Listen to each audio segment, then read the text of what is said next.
Bonjour, c'est Ursule encore. On est le 18 décembre 2022. Alors, je viens sur la trompette aujourd'hui encore et je viens proclamer le retour de notre Seigneur Jésus-Christ. Soyons tous bénis, soyons remplis de sa joie. Amen et Alléluia. Alors, empêcherai-je d'accoucher, dit le Seigneur. Empêcherai-je d'accoucher. Nous savons tous que qui dit accouchement dit contraction, dit douleur, dit malaise. Amen. Il y a des femmes, quand elles tombent enceintes, elles gardent le lit jusqu'à l'accouchement. Il y a d'autres, tout semble bien, et puis les choses se compliquent plus on approche du moment de la délivrance. En principe, à partir du moment où le bébé est sur le point de sortir, les contractions s'intensifient. C'est comme ça qu'à un moment donné, la femme sait que, oh, elle a besoin d'aide. Soit il faut contacter la sage-femme, soit, en tout cas, il faut se rendre. Amen. Parce que les contractions font partie de l'accouchement. Amen.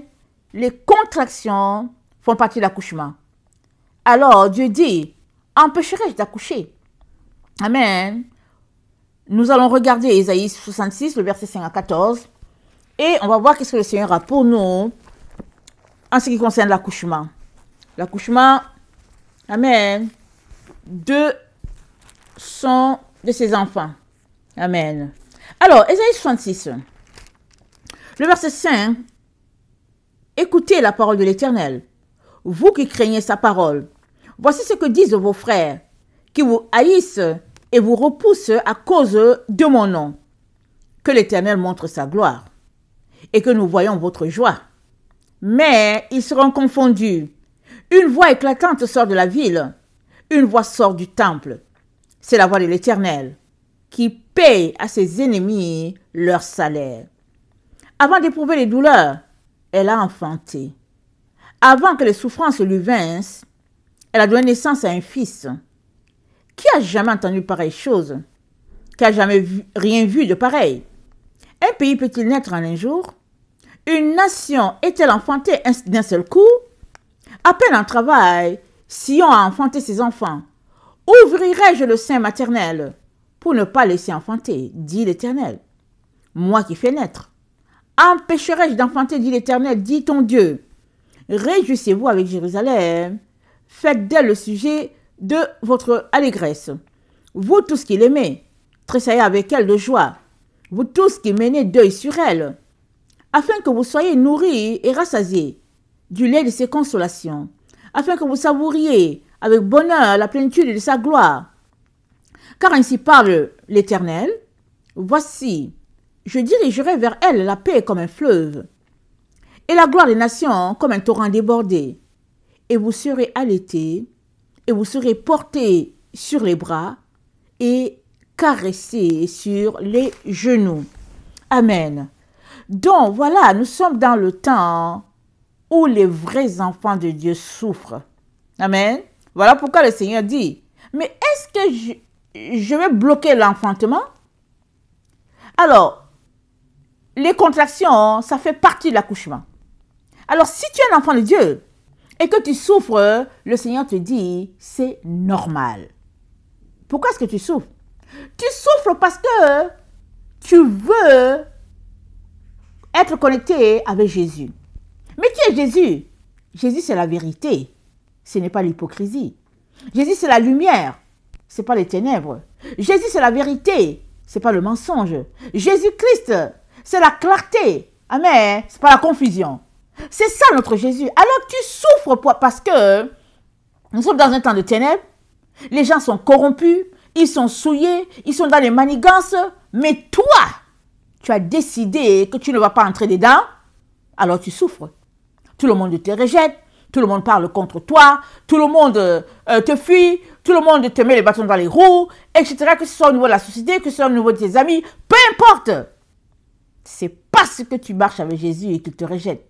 Amen. Parce que si tu étais comme eux, ils ne te rejetteraient pas.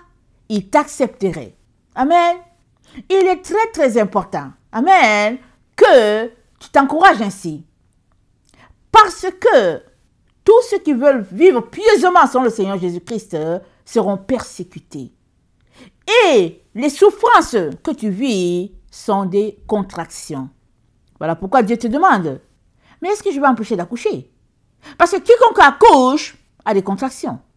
Amen. En tout cas, si tu accouches selon le plan de Dieu, tu as des contractions. Il n'y a que, selon Satan, les gens accouchent, ils n'ont aucun problème. Voilà pourquoi on leur donne toutes sortes de potions pour bloquer la douleur.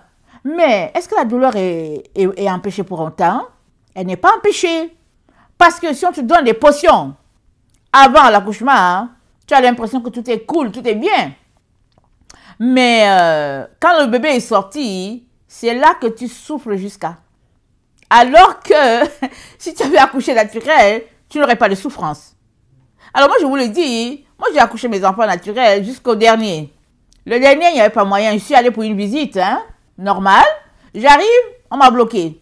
Je dis, mais non, je ne veux pas. On dit, ah, tu veux oh, tu veux pas oh. On va te donner l'épidurale cette fois-ci. Parce qu'on a dit, madame, il n'y a pas moyen. Votre tension est déjà, je ne sais pas, ma tension était à combien. Ma tension était peut-être, je ne sais pas si on compte ça sur 19, sur 20 ou bien je ne me rappelle plus. Ma tension avait déjà débordé. Ils ont dit, madame, en temps normal, quand vous finissez d'accoucher sur vos dossiers, voilà la tension que vous avez. Mais cette tension, vous l'avez là. Vous n'avez même pas encore accouché. Vous avez déjà cette tension-là. La tension qui était la vôtre à la fin de votre accouchement. Ils ont dit ça, très dangereux. On ne peut pas vous laisser rentrer.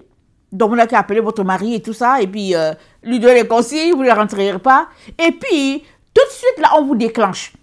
Parce que votre vie est en danger. Alors, je me suis mise à pleurer. Alors, le médecin vient me dire, mais pourquoi est-ce que madame pleure? Excusez-moi de rire. Madame qui a cet enfant, elle pleure. Pourquoi est-ce qu'elle pleure? Je dis, je ne sais pas. Je ne sais pas pourquoi je pleurais.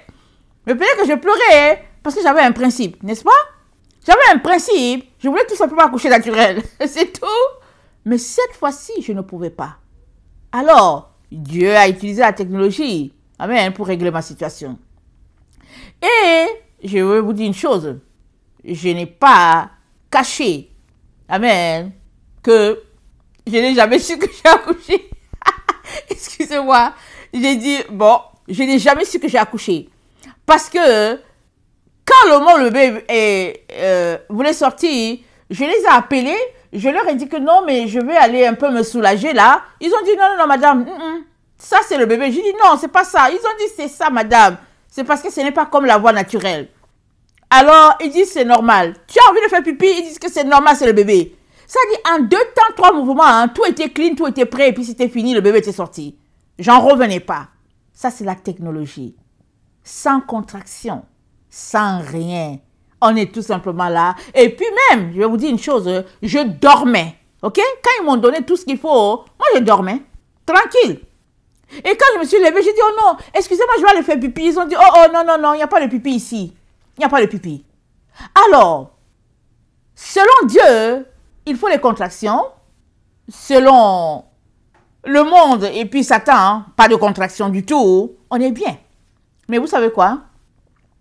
Quand je suis rentrée à la maison, c'est là que j'ai connu ce qu'on appelle la douleur. Mais j'avais mal partout. Les contractions se passaient maintenant là, dans la maison. Vous voyez? Loin de qui que ce soit, le bébé est sorti, mais je continue de contracter. Je continue d'avoir mal. Je continue d'avoir des nausées terribles.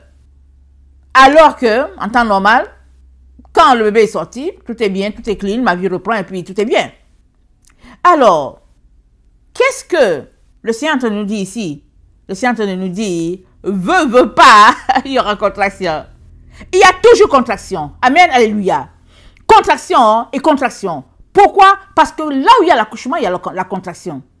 L'autre façon, avec toutes les potions qu'on met autour, ce n'est qu'un semblant. Alléluia. C'est un semblant. C'est une contrefaçon. On te fait croire que tout est bien, tu n'auras pas de problème, et puis ta. Mais quand tu es à la maison, tu ne peux pas appeler le médecin n'a pas le temps. Le médecin est là, hey, il faut que vous devez défiler sur la table d'hôpital. Il n'est pas là pour que tu lui dises que ouais, ça me fait mal par ici, ça me fait mal par là. Il n'a pas le temps pour ça. Mais tu vas parler à qui? À une infirmière, elle n'est pas disponible. Tu te débrouilles avec tes mots. Donc, tu peux arriver à la pharmacie pour raconter ton histoire à la pharmacienne, n'est-ce pas? C'est comme ça que je suis allée à la pharmacie. J'ai raconté mon histoire, dont elle m'a donné quelque chose. Alors, je rentre à la maison, mais Dieu merci. Amen. Dieu merci. J'ai été éduquée à lire d'abord. Je me suis assise pour lire. Quand j'ai fini de lire, ils ont dit, ce médicament peut donner le cancer. J'ai dit, what? Excusez-moi de rire. J'ai dit, quoi? Cancer? J'ai dit, mais ça va pas. Et puis, j'avais acheté le médicament. Je ne sais pas si ça m'avait coûté 39 $. Ou bien, en tout cas, c'était moins de 40. J'ai réfléchi, j'ai dit, quoi? Pour rien comme ça. Je m'en vais, je prends un médicament et puis ça me donne le cancer. On dit, ça peut. J'ai dit, hey, poubelle. J'ai tout jeté, je suis restée tranquille. J'ai dit, ok, c'est bon. Elle dit, ouais, il faut contraction. Alors, maintenant, ce temps de la contraction, on va fonctionner à l'envers et puis c'est tout. Amen. Et Dieu a été avec moi. Ça a duré le temps que ça a duré. Peut-être ça fait 6 mois.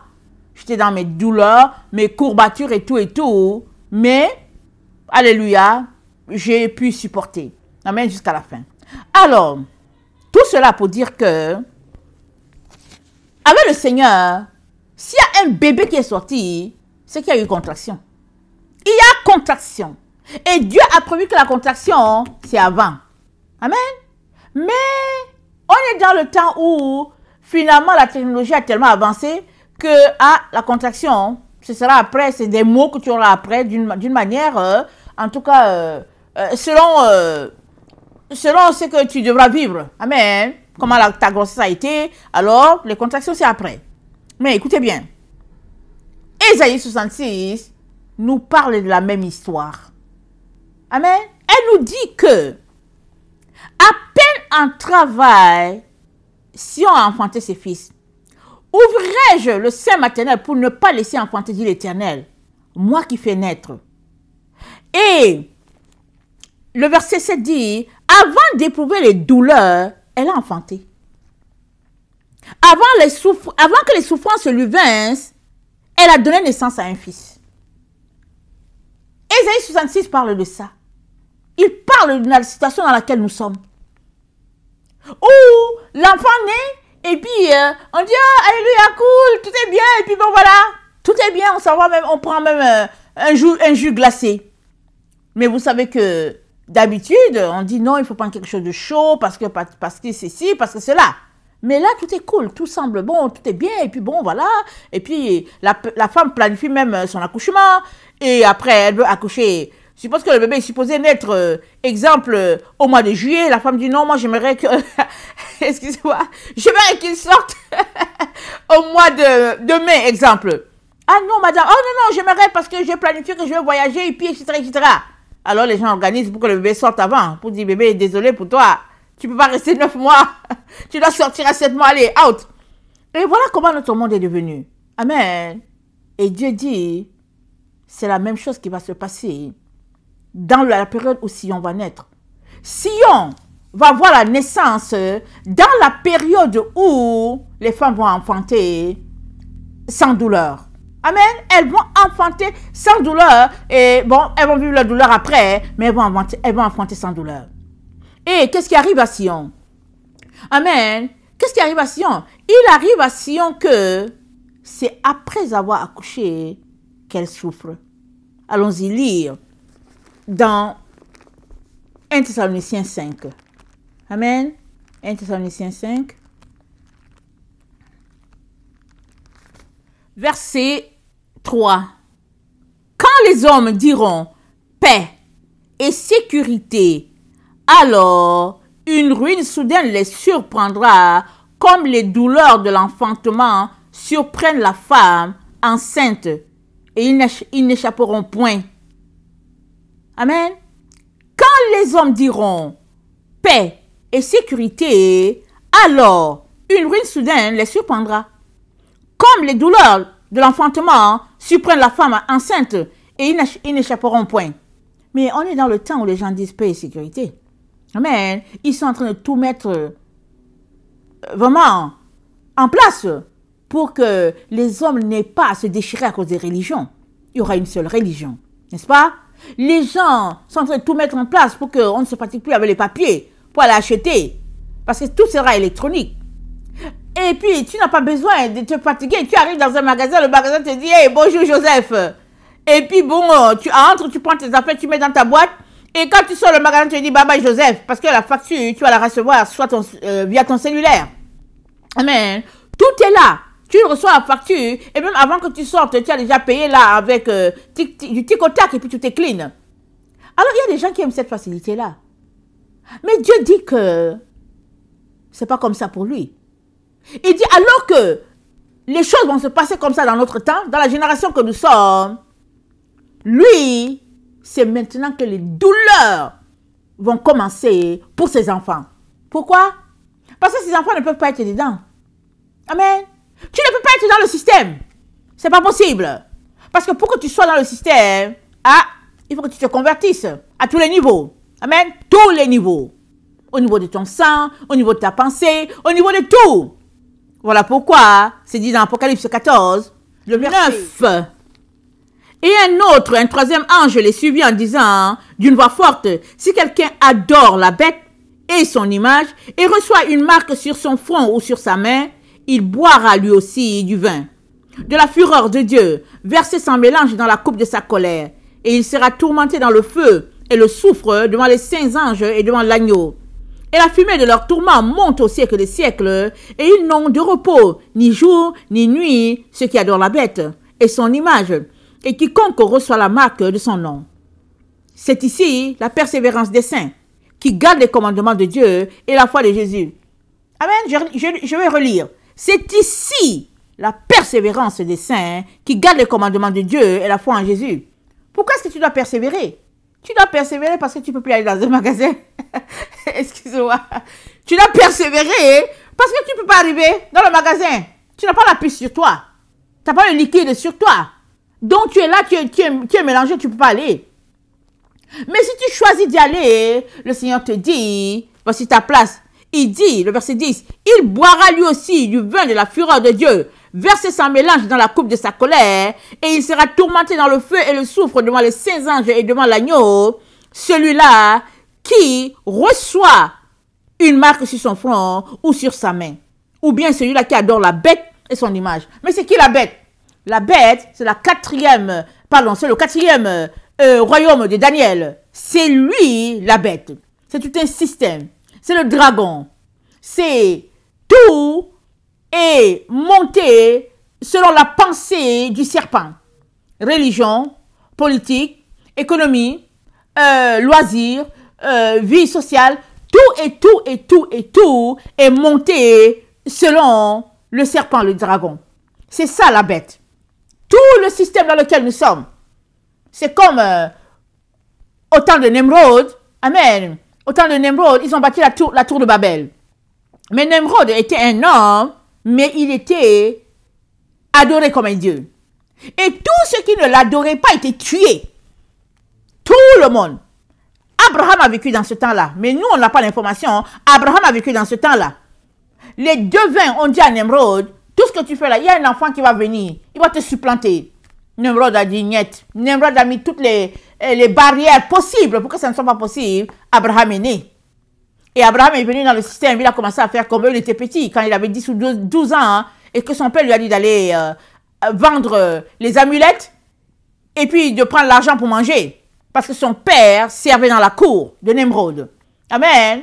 Alors Abraham est allé. Et puis les gens, en tout cas, les gens n'ont pas acheté ces amulettes. Abraham les a bottées. Et quand son père lui a demandé qu'est-ce qui se passe, Abraham a dit c'est du n'importe quoi. Et puis, quand son père a voulu le punir, son père l'a chassé, je pense. Et puis, Abraham a juste dit, Seigneur mon Dieu, c'est toi qui es mon Dieu. Et une voix lui a répondu pour dire, voilà, tu as découvert la vérité, je vais te protéger. Amen. Et c'est comme ça que l'histoire a continué. Et puis, pour en finir, alors, Nemrod a été au courant. Abraham a été jeté dans le feu pendant 3 jours. Le feu ne l'a pas brûlé, ça a juste brûlé son frère. Son frère est mort parce que son frère jouait à cache-cache. Tantôt avec Nemrod, tantôt avec le vrai Dieu. Mais Abraham est resté ferme dans sa position. Dieu l'a gardé. Après 3 jours, Nemrod a dit, faites-le sortir. Alléluia, faites-le sortir. Allez, faites-le sortir. Et Nimrod a dit, c'est le Dieu d'Abraham qui est Dieu. Alléluia. Mais Dieu a dit à Abraham, tu sais quoi, ne reste pas ici, hein. Va-t'en. Je vais te montrer l'endroit, mais va-t'en. Pourquoi? Parce que Dieu sait que Nimrod allait encore s'asseoir pour mettre en place des stratégies pour tuer Abraham.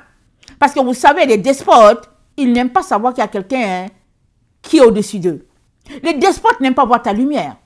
Les gens ténébreux, ils n'aiment pas voir la gloire de Dieu. Quand ils voient la gloire de Dieu, ils te mettent les bâtons dans les roues partout. Et puis, ils salissent ton nom, ils te traînent par-ci, ils te jettent dans le feu et tout. Nimrod avait le pouvoir.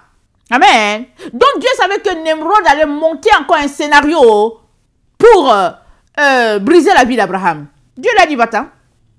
Donc, Abraham est parti. Pendant longtemps, il a habité dans les tentes. Amen. Le livre d'Hébreux nous dit ça. Qu'il a salué la cité de loin. Mais toute sa vie, il a habité dans les tentes. Amen. Et nous sommes dans ce temps-là où Nimrod va se lever encore. Nimrod va se lever ici sur la terre. Alléluia. Il sera du même type que Nimrod. Et puis, c'est dit quoi? Alors, lui, c'est lui l'image de la bête. Il va représenter le 4e royaume de Daniel. Il va bien le représenter. De telle sorte que, quand on va voir la personne, elle est l'image exacte du royaume. Amen. Et c'est lui. C'est lui qui va mettre les cachets. C'est lui qui sera un maître souverain sur la terre. Il va semer la terreur surtout aux enfants de Dieu. Surtout aux enfants de Dieu. Amen. Pourquoi? On l'a déjà lu. Parce qu'il veut être adoré comme Dieu. Il veut être Dieu. Et Dieu lui a dit quoi? Toi, tu es un homme. Tu n'es pas Dieu. Et tu mourras de la mort des hommes. Dieu lui a dit ça. Mais avant que Dieu le juge, amen, Dieu va le laisser pour voir jusqu'où il va aller. Première raison. Deuxième raison, Dieu va le laisser être antichrist pour juger ses enfants rebelles. Amen. Dieu va prendre l'antichrist pour juger les chrétiens serpents. Les chrétiens qui ont aimé Babylone. Les chrétiens qui jouent à cache-cache, on leur dit, hey, arrêtez d'adorer Dieu de cette manière-là. Ils disent que non, Dieu nous a libérés, alléluia, nous sommes bien. On leur dit, honorez Dieu, respectez le sabbat. Ils disent que non, nous avons été libérés, on n'a pas besoin. On leur dit, allez respecter les lois, pratiquez la loi, mettez-la. Et puis, comme numéro 1 dans votre vie, et vivez et marchez sur la loi de l'Éternel qu'il a donnée à Moïse. Ils disent, oh non, on est sous la grâce. On fait ce qu'on veut, Jésus est mort pour nous. On a le droit de pécher parce que Jésus-Christ, il a vécu pour ne pas pécher et il nous a délivrés. Donc nous, on peut pécher. Amen. Voilà, c'est ça le raisonnement du chrétien, du christianisme. Amen. Et Dieu est en train de nous dire, il te le dit à toi, il le dit à moi, il nous dit de changer nos voies. Il nous dit de combler nos vallées maintenant. Et puis, que toute montagne soit abaissée au nom puissant de Jésus. Parce qu'on est dans le temps, amen, où l'Antichrist sera révélé. Il sera révélé. Alléluia. Et puis, tous ceux-là qui n'ont pas aimé de changer leur vie, le serviront. C'est lui qui mettra, comment on appelle ça? Il mettra une marque sur leur front. Amen. Il mettra le 666 sur leur front. Pourquoi? Parce que le 666 c'est son nom.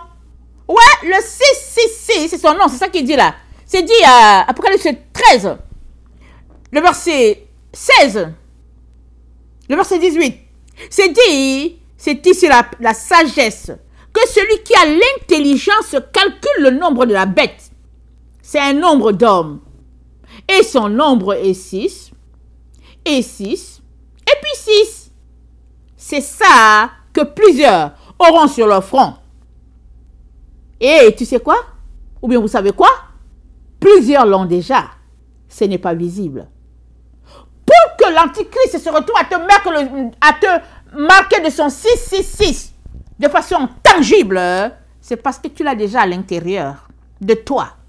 C'est déjà imprimé dans tes cellules. Que toi, tu n'honores pas le vrai Dieu. C'est déjà marqué que tu es, entre guillemets, quelqu'un qui veut marcher sur tes voies. Voilà pourquoi Dieu te rappelle qu'il est très important que tu puisses adorer le vrai Dieu dans ton comportement, dans ton langage, dans ton habillement, dans tout ce que tu fais. Pourquoi? Parce que c'est écrit dans le monde spirituel que tous ceux-là qui ne vont pas adorer le vrai Dieu à 100%, ils vont appartenir à l'Antichrist. C'est écrit. Seulement tu ne le sais pas. C'est écrit dans les lois de la nature. Tu ne le sais pas. Pourquoi? Parce que nous sommes dans le temps où Dieu va juger et les anges rebelles et les humains. Il va juger. Amen. Et il est sur le point d'amener un monde nouveau. Amen. Là où il n'y a que lumière, là où il n'y a que vérité, là où il n'y a que paix, là où il n'y a que gloire. Et c'est tous ceux-là qui ont vécu en se privant de la vie de ce monde qui feront partie de ce nouveau monde-là, rempli de gloire, de la présence de Dieu. C'est dit qu'il n'y aura pas de soleil, il n'y aura pas la lune. Pourquoi? Le Seigneur lui-même va éclairer. Et le Seigneur va éclairer comment? Par la loi qu'il aura placée dans le cœur de ses enfants. Amen et alléluia. Et Dieu te dit de changer tes voies. Là où tu es là, Dieu te dit, revois tes stratégies de vie et change-les le plus rapidement. Parce que on est dans le temps où l'accouchement est en train de se faire. Et lui ne peut pas empêcher d'accoucher. Et puis il ne peut pas empêcher d'accoucher. Et comme dans notre temps, on accouche sans douleur, Dieu aussi a fait que l'accouchement a déjà eu lieu. Quand tu vas te rendre compte que, attends, on dirait que Jésus est là ou bien l'accouchement a déjà eu lieu. Tu vas juste voir les souffrances, les douleurs. Tu vas dire, mais qu'est-ce qui se passe? Qu'est-ce qui se passe? Ils vont te dire, au fait, c'est les chrétiens qu'on est en train de maltraiter parce qu'au fait, ils ne veulent pas obéir. Toi, tu vas dire, c'est bien fait pour eux. Et tu vas dire, non, moi, je vais obéir. Je vais obéir. Alors que les autres, là, qu'on punit, c'est parce qu'ils sont dans la vérité. Mais on va tellement brosser leur tableau, tellement noir, que tu ne vas pas te rendre compte qu'au fait, c'est eux les vrais. Et le temps que tu le réalises, sera trop tard. Sion sera rentré à la maison. Sion sera établi. C'est ça que Dieu dit. Il dit, est-ce qu'une nation peut naître en un jour?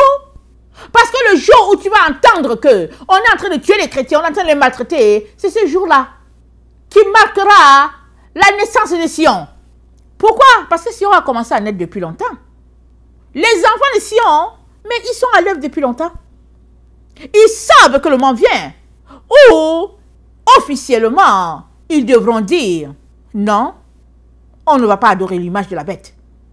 L'image de la bête est déjà sur la terre. La bête est déjà là, on connaît tout le système. On est né dedans, on a grandi dedans. Et puis, il est effectif depuis longtemps, mais il est devenu plus intense depuis la Première Guerre, la Deuxième Guerre mondiale, n'est-ce pas? Le système est comme ça. Mais dans les temps dans lesquels nous sommes, amen, en tout cas, la bête est non pas à son apogée, elle est à son déclin. Amen. La bête est à son déclin et on va voir l'Antichrist. Pourquoi? Parce que c'est lui qui sera le despote sur la terre. Lisons Daniel 8, le verset 23. Daniel 8, le verset 23, ça nous situe très bien dans le temps dans lequel ce despote, ce simili de Nemrod va régner sur la terre. Alors, Daniel 8, le verset 23, ça dit, à la fin de leur domination, lorsque les pécheurs seront consumés, il s'élèvera un roi impudent et artificieux. On a déjà vu ça dans une vidéo il y a peut-être 3 ou 4 jours. Impudent et artificieux. Et ça dit quoi? Ça dit, sa puissance s'accroîtra. Mais non par sa propre force. Il fera d'incroyables ravages. Il réussira dans ses entreprises. Il détruira qui? Les puissants et le peuple des saints. Mais il détruit les puissants. Pourquoi? Parce que c'est un jaloux. Il ne veut pas que quelqu'un soit plus puissant que lui.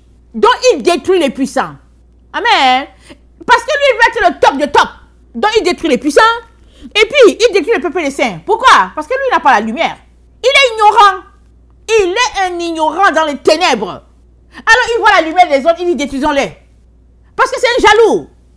Alors, c'est dit, à cause de sa prospérité et du succès de ses ruses, il aura de l'arrogance dans le cœur, il fera périr beaucoup d'hommes.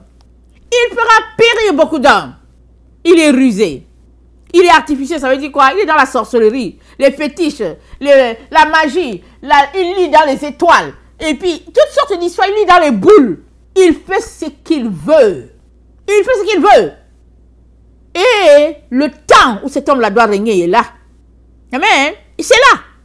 Voilà pourquoi Dieu te dit, est-ce que moi, l'Éternel, je vais empêcher l'accouchement? Je ne peux pas empêcher l'accouchement. Je ne veux pas empêcher l'accouchement à cause des contractions. Parce que vous ne voulez pas souffrir. Alors, est-ce que je vais arrêter ça? Ça fait partie de l'accouchement. Il faut bien que l'accouchement ait lieu. Et c'est qui a accouché? C'est Sion qui doit naître. Amen. Sion doit voir le jour. Alléluia. Parce que Sion, c'est la cité de David. Amen.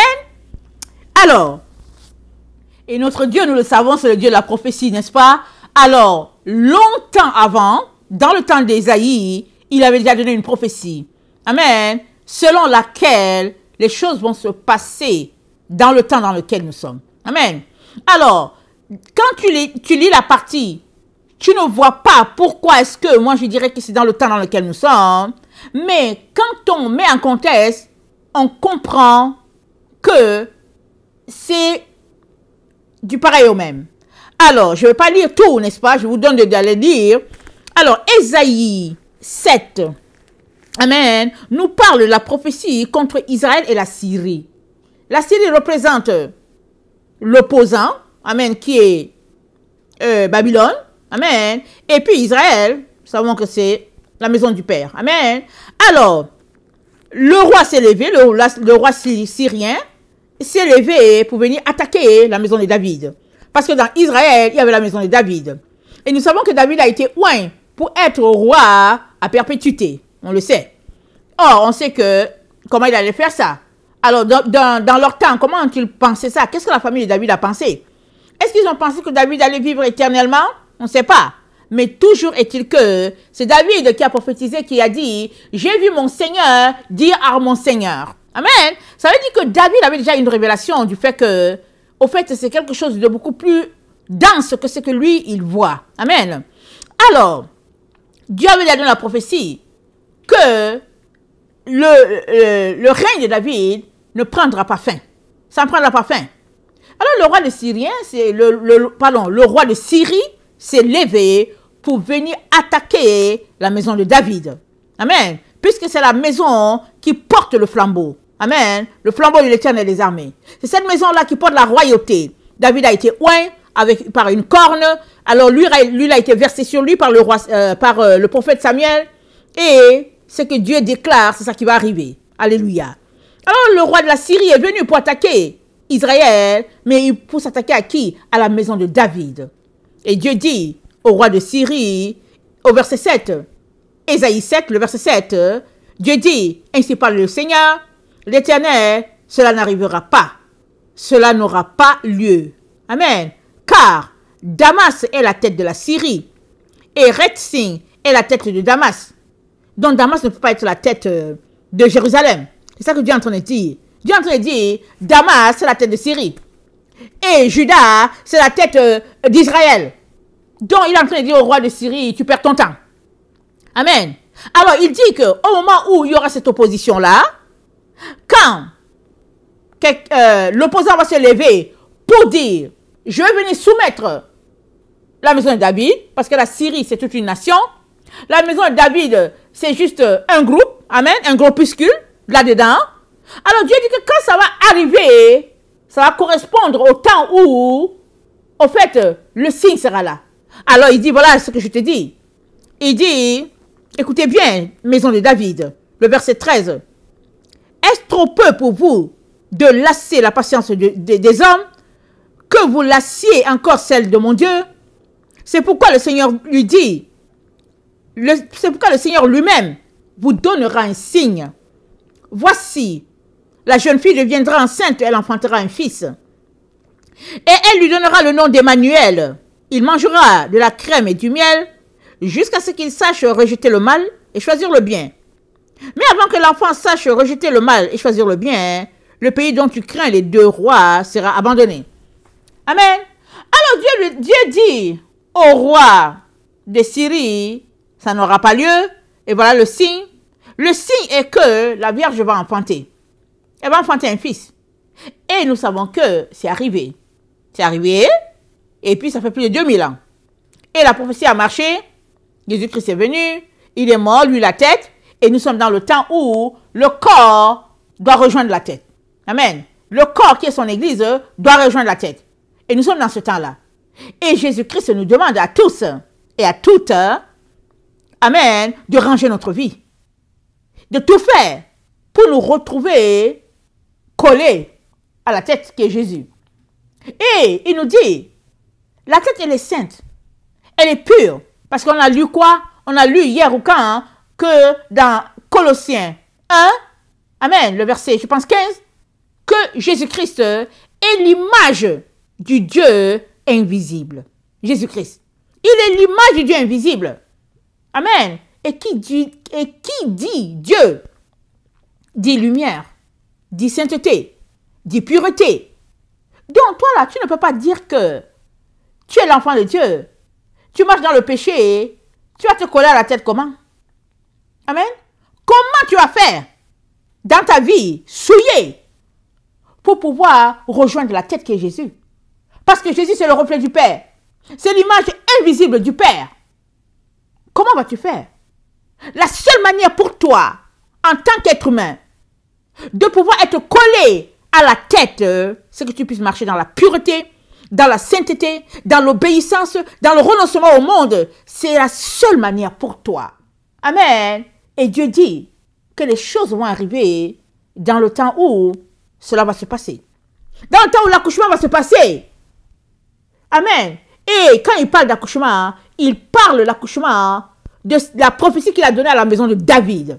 Amen. Parce qu'il dit dans Ésaïe 11, alléluia, Ésaïe 11, le verset 1. Alors il dit, puis un rameau sortira du tronc d'Isaïe et un rejeton naîtra de ses racines. L'esprit de l'Éternel reposera sur lui, esprit de sagesse et d'intelligence, esprit de conseil et de force, esprit de connaissance de la crainte de l'Éternel. Il respirera la crainte de l'Éternel, il ne jugera point sur l'apparence, il ne prononcera point sur un oui-dire, mais il jugera les pauvres avec équité et il prononcera avec droiture sur les malheureux de la terre. Il frappera la terre de sa parole comme d'une verge et du souffle de ses lèvres, il fera mourir le méchant. La justice sera la ceinture de ses flancs et la fidélité de la ceinture de ses reins. Le loup habitera avec l'agneau et la panthère se couchera avec le chevreau. Le veau, le lionceau et le bétail qu'on engraisse seront ensemble et un petit enfant les conduira. Amen. Il dit un petit enfant les conduira. Pourquoi? Parce que c'est la paix sur la terre. Et c'est la présence de Dieu partout, même dans l'enfant. Amen. Donc, on n'a pas à craindre. Et, amen, il est important que tu puisses être prêt si tu veux faire partie de l'équipe. Si tu veux faire partie, tu dois être prêt. Tu ne peux pas être là en train de faire les choses du monde en disant que ouais, Jésus-Christ va venir me chercher. Ou bien il dit que non, ce n'est même pas vrai. Chacun dit ce qu'il veut. Tu dis à l'autre, hey, après toi, parce que Jésus arrive, il dit, hey, c'est même pas vrai. L'autre va dire que non. Et puis après, tout le monde, c'est les enfants de Dieu. Dieu aime tout le monde. Tu penses qu'il va me laisser? C'est comme ça que les gens font. Tu penses qu'il va me laisser? Alors arrête de me dire que Jésus-Christ arrive, Jésus va me prendre aussi. Donc, toutes sortes d'histoires que tu entends. Mais la Bible dit quoi? On ne se moque pas de Dieu. C'est qu'un homme aura semé, il le moissonnera. Amen. Si tu as semé pour la justice, tu moissonneras la justice. Si tu as semé pour l'équité, tu moissonneras de la corruption, l'équité que tu as semée. Dieu ne veut pas cela pour toi. Il te dit, réveille-toi, réveille-toi. Sors de la voie spacieuse, de l'autoroute, du boulevard. Il dit, sors de cette voie-là. Embrasse le petit sentier. Et le petit sentier, il est formé comment? C'est toi qui formes ton petit sentier. Hein? Amen. C'est toi qui le formes. Tu marches et puis tu ramasses toute la rosée sur ton vêtement. Si tu as un pantalon et que tu es un homme, quand tu arrives à l'endroit, ton pantalon est tout mouillé jusqu'au genou. Si tu es une femme et que tu as une jupe, quand tu arrives, la jupe est mouillée jusqu'au, je ne sais pas si c'est tibia. Pourquoi? Parce que c'est à toi de frayer ton chemin. Tu le frayes dans l'herbe. Parce que Dieu marche devant toi et il te dit, marche ici. Mais il y en a qui aiment les voies faciles. Alors ils prennent l'autoroute et le boulevard. Oh Jésus, oh Jésus, Jésus, oh Jésus. Mais Jésus-Christ s'est dit quoi? La route spacieuse, elle mène en enfer. Le chemin étroit et resserré, c'est le seul chemin qui mène au Père. Mais sur ce chemin-là, il est demandé à tout un chacun de renoncer à la vie du monde, qui est la vie du chemin spacieux, amen, et d'embrasser le renoncement à tout ce que Dieu n'aime pas. C'est là le défi de tout un chacun.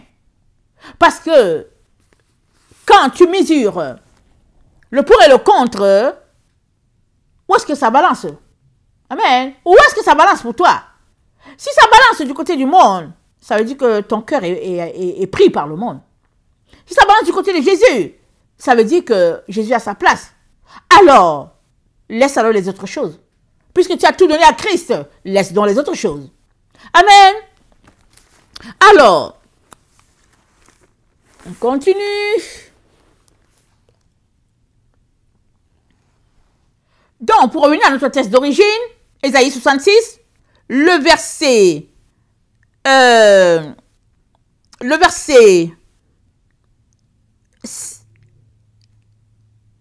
et 9, voilà, excusez-moi. Dieu dit, à peine en travail, Sion a enfanté ses enfants, ses fils. Ouvrirai-je le sein maternel pour ne pas laisser enfanter, dit le Seigneur. Le Seigneur dit, attendez, est-ce que vous pensez que je vais empêcher les contractions? Il dit, je ne veux pas l'empêcher. Mais pourquoi il pose cette question? Il pose cette question parce que c'est à chacun d'accoucher. Maintenant, amen? C'est à chacun d'accoucher pour rejoindre la tête. Parce que Marie a déjà accouché. Alléluia. Elle a accouché de son fils Jésus il y a plus de 2000 ans. Et c'est lui qui est la tête. Amen. La tête incorruptible. La tête pure, saine. La tête est venue. Elle a donné ses lois, ses règles, sa doctrine. Elle a tout établi. Maintenant, c'est le temps où le corps doit rejoindre la tête. C'est le temps où tout sera formé, tout sera bouclé, tout sera fermé maintenant. Amen. Pourquoi? Parce que c'est le temps où Dieu crée son nouveau monde. Amen. Et il dit que tous ceux-là qui rejoindront la tête, ça sera ceux-là, alléluia, amen, qui auront accouché.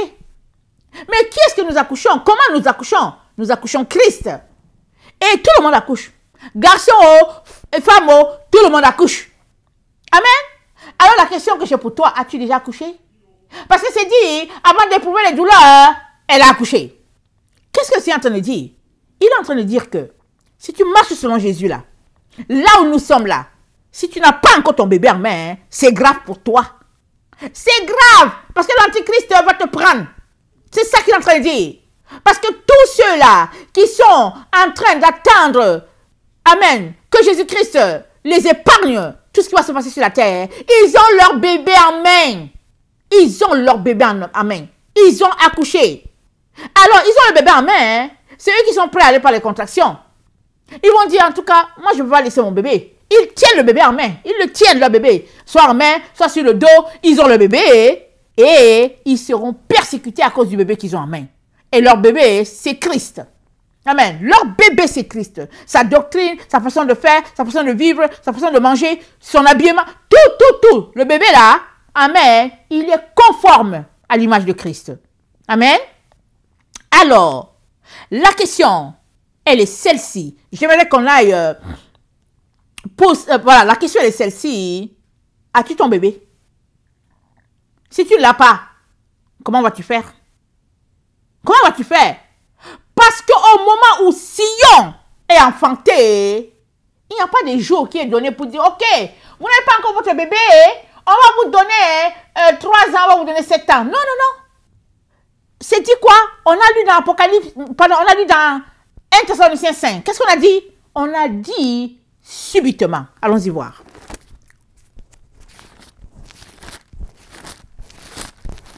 Excusez-moi. 1 Thessaloniciens 5, le verset 3, c'est dit, quand les hommes diront paix et sécurité, alors une ruine soudaine les surprendra. Une ruine soudaine. Comme les douleurs de l'enfantement surprennent la femme enceinte, ils n'échapperont pas.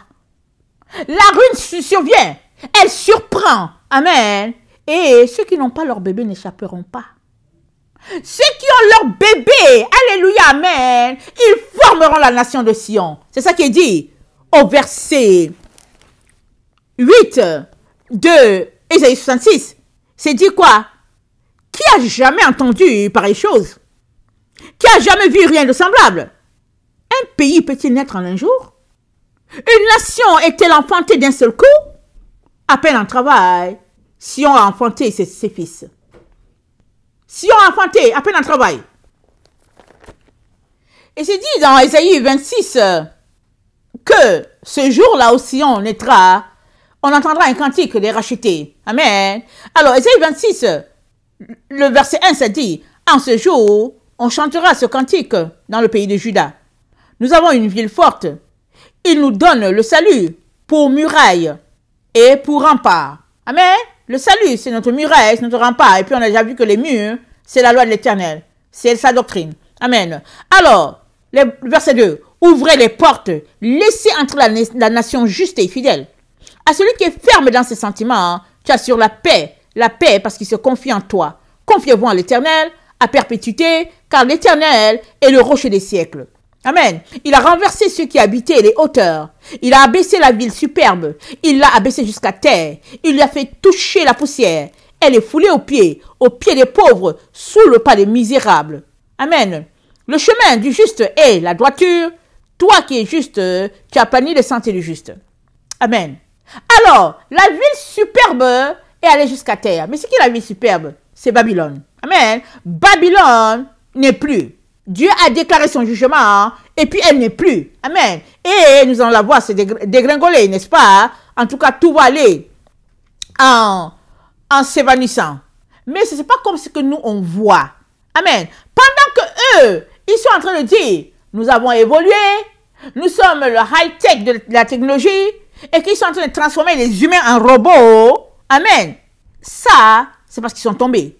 Ces humains sont des morts vivants sur la terre.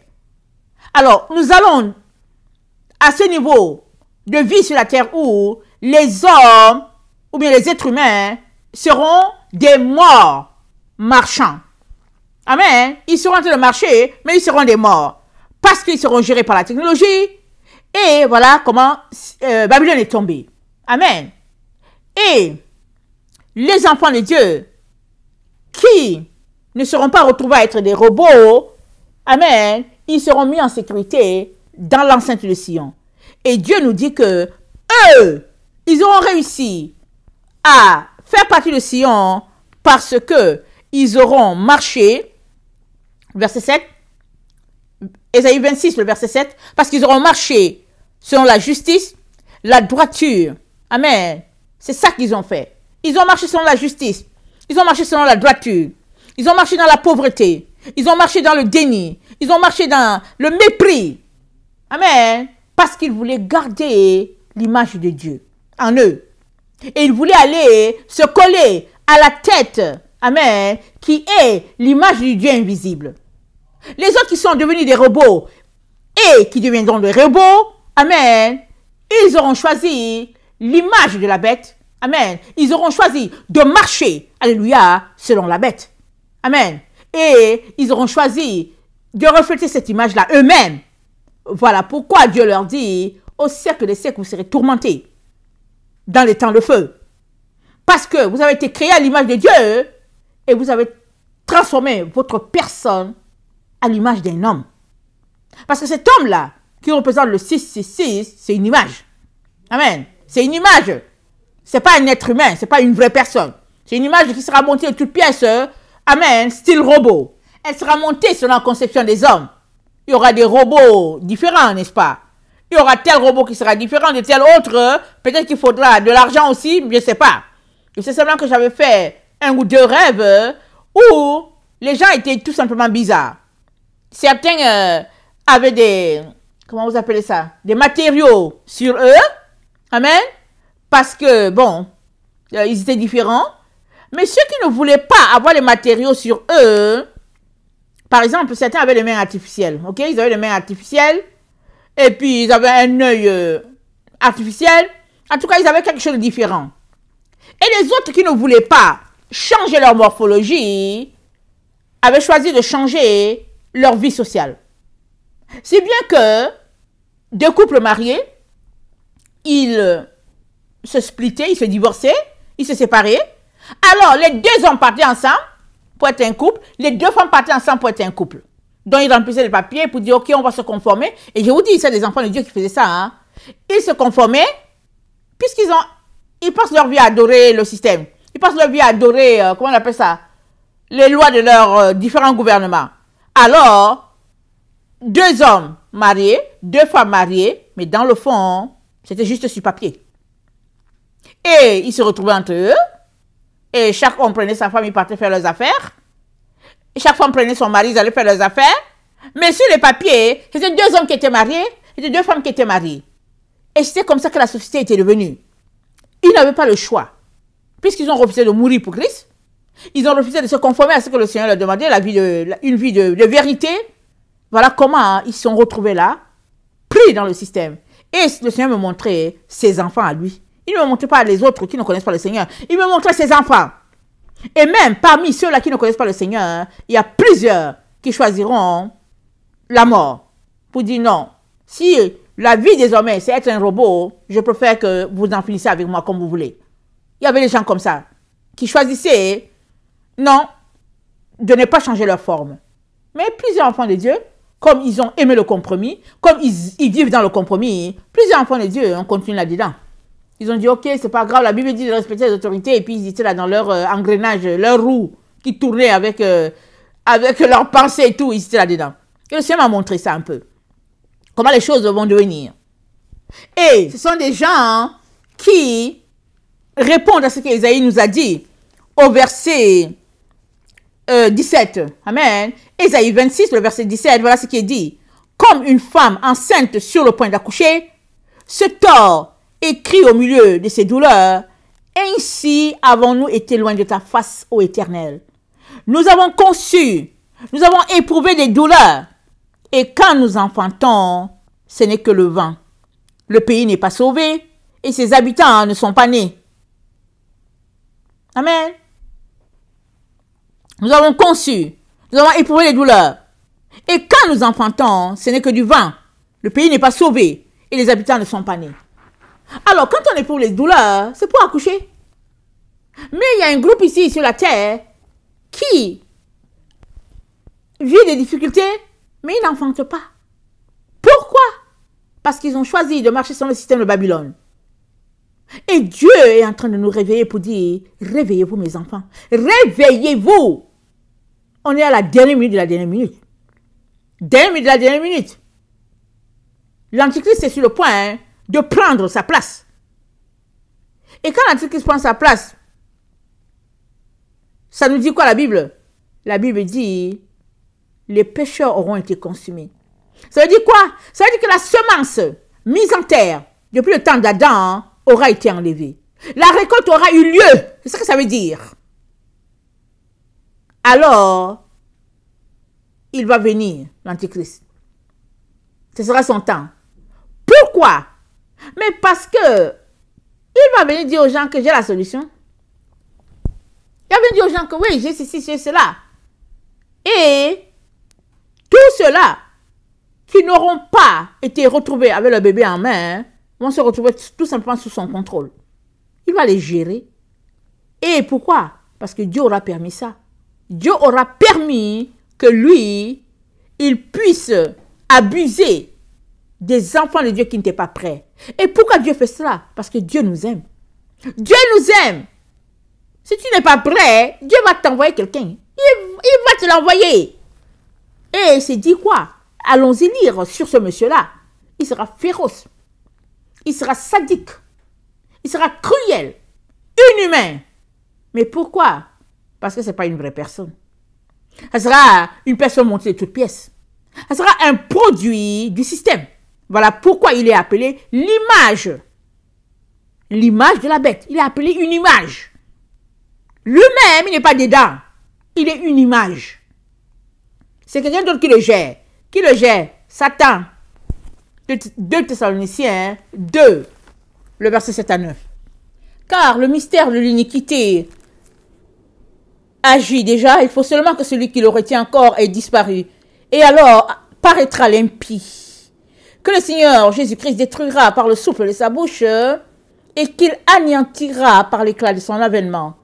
L'apparition de cet impie se fera par la puissance de Satan, avec toutes sortes de miracles, de signes et de prodiges mensongers, avec toutes les séductions de l'iniquité, pour ceux qui périssent, parce qu'ils n'ont pas aimé la vérité qui les aurait sauvés. Amen. Alors, c'est une personne en qui il n'y a pas de vérité. Il n'y a que séduction, mensonge, manipulation, péché, abus, vraiment dégoût total.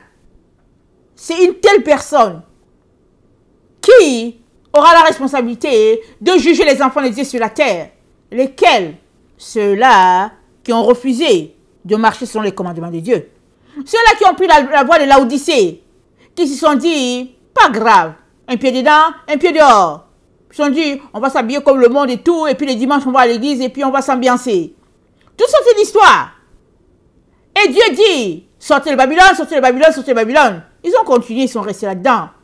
Et finalement, amen, on est dans le temps où le monsieur l'Antichrist sera révélé. Amen. Et regardez bien, il a été appelé l'impie. Qui est impie? L'impie, la définition de l'impie, c'est quelqu'un qui insulte les religions. C'est quelqu'un qui a un mépris total pour l'Éternel des armées célestes. Ça veut dire quoi? C'est dit quoi? C'est sous la puissance de Satan. Ça veut dire quoi? C'est quelqu'un qui est blindé dans la sorcellerie, les manipulations diaboliques, les augures, les téraphins, la sorcellerie, la magie, toutes sortes de pratiques nébuleuses. La personne est dedans. Mais ce qui se passe, amen, on est dans le temps où chacun vit sa vie. Alors chacun se lève pour dire, ok, moi aujourd'hui, j'ai besoin de manger du rat. Il coupe son rat, il mange. Moi aujourd'hui, j'ai besoin de faire ceci. Oh non, je vais faire cela, je fais. Ça dit, on est dans le temps où les gens disent, écoute, on est libre, n'est-ce pas? On est libre. Mais, toi et moi, avons des balises dans notre liberté. Notre liberté n'est pas en dehors de Christ. Christ est notre liberté. Amen. Ça veut dire quoi? Ça veut dire que tout ce que nous faisons, si Christ n'est pas dedans, ça veut dire que Dieu n'est pas dedans. Dieu n'est pas dedans. Mais Laodicée a choisi de mener la vie selon ses émotions. S'habille dans la nudité, avec la bédaine dehors, comme on dit. Excusez-moi, avec la bédaine dehors. Et puis, quoi? Les bijoux, les voyages, le monde. On va en boîte de nuit les samedis, les vendredis et les dimanches, on est là debout à l'église pour chanter la chorale et puis pour jouer la musique, pour animer le culte. On fait ce qu'on veut. Et Dieu dit, rangez vos vies, retournez à la lumière. Mais non, mais non. Mais qui est-il? Qui est-elle pour me dire ça? Et les gens vivent 1000 à l'heure. Et le Seigneur dit, c'est un impie qui va juger les enfants de Dieu récalcitrants, que Dieu appelle des boucs. Parce que dans la maison de Dieu, il y a deux types. Il y a ceux qui sont appelés les boucs, il y a les brebis. Les brebis, ils obéissent au maître. Les boucs, ils font ce qu'ils veulent. Ils font ce qu'ils veulent. Ils font, pardon, ce qu'ils veulent, les boucs. Amen. Les boucs se comportent exactement comme les anges déchus. Vous savez, au ciel, il y avait les anges, il y avait ceux qui ont obéi à Dieu et qui sont toujours à leur poste. Il y a les autres qui ont décidé de faire une exploration de la terre. Et ils ont décidé d'aller épouser les filles des hommes. Pourquoi? Ben, ils étaient sous l'autorité de Satan d'abord. Et ils ont décidé d'en faire à leur tête. Ils sont venus sur la terre, apprendre la sorcellerie aux humains, apprendre à avorter, apprendre les choses diaboliques, apprendre toutes sortes de pratiques dans lesquelles Dieu n'aime pas, à peindre les yeux, les cheveux, la joue. Ils sont venus apprendre cela. Pourquoi ont-ils fait ça? Parce qu'ils se sont dit comment ils vont choquer Dieu. Ils vont montrer à Dieu que ils sont libres. Mais voilà, Dieu a dit, vous n'entrez plus chez moi. Dieu les a mis dehors, il a fermé la porte, il les a mis dehors, il dit, vous n'entrez plus chez moi. Alors, c'est pas parce qu'ils ont appris la sorcellerie que Dieu l'a dit, vous n'entrez plus chez moi. Ils étaient déjà rebelles. Dans leur rébellion, ils ont suivi Satan, dont Dieu les a chassés, et ils se sont dit, ah, on va avoir des enfants avec ces filles-là, peut-être que nos enfants pourront retourner au ciel. Voilà comment ils ont pensé. Ils sont venus et puis ils ont engrossé les filles de la terre et ils leur ont appris donc la sorcellerie, l'avortement, les choses que Dieu n'a pas prévues pour l'humain. Dieu nous a appelés à vivre dans la sainteté, la pureté. Et c'est comme ça que toute la race de la terre a été souillée. Et si vous lisez Genèse 6, Dieu a dit, assez, c'est assez. Je vais détruire la terre. Dieu était dégoûté. Mais une personne a porté grâce, c'était Noé. Et Dieu l'a sauvé avec sa femme, ses enfants, ses brus. Amen. C'est comme ça que la terre a été rebâtie. Elle a été refaite. Parce que Dieu a trouvé un juste dans ce temps-là qui pouvait repartir avec la semence. Amen. De pureté. Alors, on est dans ce temps-là où Dieu nous a dit que pour passer à l'autre monde, cette situation va se passer. La situation où l'Antichrist, ou bien le groupe de l'Antichrist, va se distinguer de groupe de Christ. Et ça n'a pas commencé en notre temps, ça a commencé depuis le 1er siècle. Ça a commencé à partir du moment où les gens ont commencé à s'opposer à ce que Christ a dit. L'anti est arrivé par là. Ça a commencé là. Mais ça voit son summum dans le temps dans lequel nous sommes. Alors, Dieu dit qu'il ne peut pas amener ce groupe-là dans la présence de Dieu. Alors, ce groupe sera coupé. En même temps, ils seront coupés. Et ceux-là qui seront trouvés vivant dans la lumière vont se retrouver tout simplement à rebâtir la race de la terre. Et à cet homme-là, Dieu permet de juger ceux-là qui ont aimé le monde. Pourquoi ce n'est pas lui, Jésus-Christ, qui juge? C'est parce que tout le monde est au service de Jésus. Tout le monde est à son service. Et il a choisi tout simplement que ce soit l'impie qui va juger ses enfants récalcitrants. Et lui, Jésus, va juger cet homme-là. Voilà pourquoi dans Ézéchiel 28, il dit à l'homme, il lui dit, tu n'es pas Dieu. Tu penses que tu es Dieu, mais tu ne l'es pas. C'est-à-dire, la gloire humaine, le fait que les gens t'acclament, le fait que les gens croient en toi, le fait que les gens pensent que tu es quelqu'un vraiment doué, tout cela fait que tu te crois supérieur et tu te crois au-dessus de Dieu. Mais Dieu lui dit que ça finit là. Ça finit là, que tu mourras comme un homme. Alors, toi et moi devons saisir que Dieu résiste aux orgueilleux, il fait grâce aux humbles. Nous avons le choix de faire comme ça se passe dans notre temps, vivre 1000 à l'heure, ou bien nous pouvons rentrer en nous-mêmes et nous dire, que ferais-je si ce jour-là je le rencontrerais? Si ce jour-là je le rencontrais, que ferais-je devant lui? Serais-je trouvé pur? Ou bien serais-je tout honteux ou bien tout honteuse d'avoir dit que je l'aime, d'avoir dit que je lui appartiens, d'avoir servi dimanche après dimanche, d'avoir proclamé haut et fort que je suis chrétien, mais là, qu'ils me disent, je ne te connais pas. Quelle honte! Et Jésus-Christ ne veut pas cela pour toi. Il te dit, attendez, il te dit, réforme tes voies, réforme-les, parce que si tu continues là-dessus, il y a un qui va exercer une cruauté sur toi parce que tu seras livré. Tu seras livré. Parce que cet impie, qui est aussi appelé l'Antichrist, il vient au nom de Satan.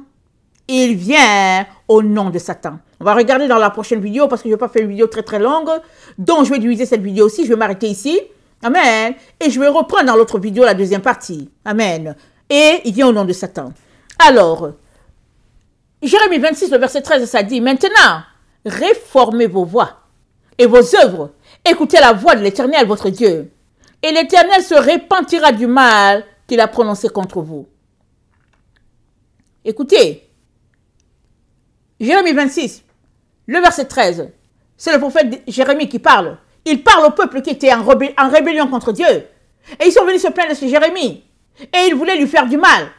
Et Jérémie lui dit ainsi, et Jérémie leur dit, parce que c'est ce que Dieu dit. Dieu vous dit, réformez vos voies et vos œuvres. Écoutez la voix de l'Éternel, votre Dieu, et l'Éternel se repentira du mal qu'il a prononcé contre vous. Il menaçait Jérémie. Jérémie ne s'est pas empêché de la vérité. Et il a dit, je suis entre vos mains. Faites de moi ce que vous voulez. Ce n'est pas moi qui vais renier l'Éternel. Mais vous devez réformer vos voies. Amen. Et Dieu nous dit la même chose aujourd'hui. Nous devons réformer nos voies et cela presse. Ça presse. Parce qu'on est dans les temps de la fin complètement. On est une génération qui ne voulons jamais qu'on nous dise quoi faire. Les gens ne veulent pas que tu les dises. Prends la gauche, prends la droite. Non, ils ne veulent pas. Ne leur parle pas. Qui es-tu pour leur parler? Les gens ne veulent pas. Mais Dieu, il continue de parler. Quand même tu dis, ne me parle pas, Dieu te parle toujours avec l'espoir que peut-être que tu entendras, tu te détourneras de tes voies et tu reprendras le chemin de la lumière, le chemin de la vérité. Amen. Il est donc très important. Amen. Alléluia. Que tu puisses t'examiner. Examine-toi. Sors des voies du monde et sors du leur. Les gens nous ont menti. Ils nous ont menti. Ils nous ont formatés pour que nous soyons une génération égarée. Ils nous ont conduits loin de la vérité. Et nous sommes là, en train de pratiquer une religion, chacun comme il l'entend, avec espoir que Dieu va nous sauver. Mais non, il n'y a pas une logique à cela. Nous-mêmes, là, si nos enfants se comportent comme ça, on ne va pas accepter. Pourquoi voulons-nous que Dieu accepte cela? Pourquoi? Amen.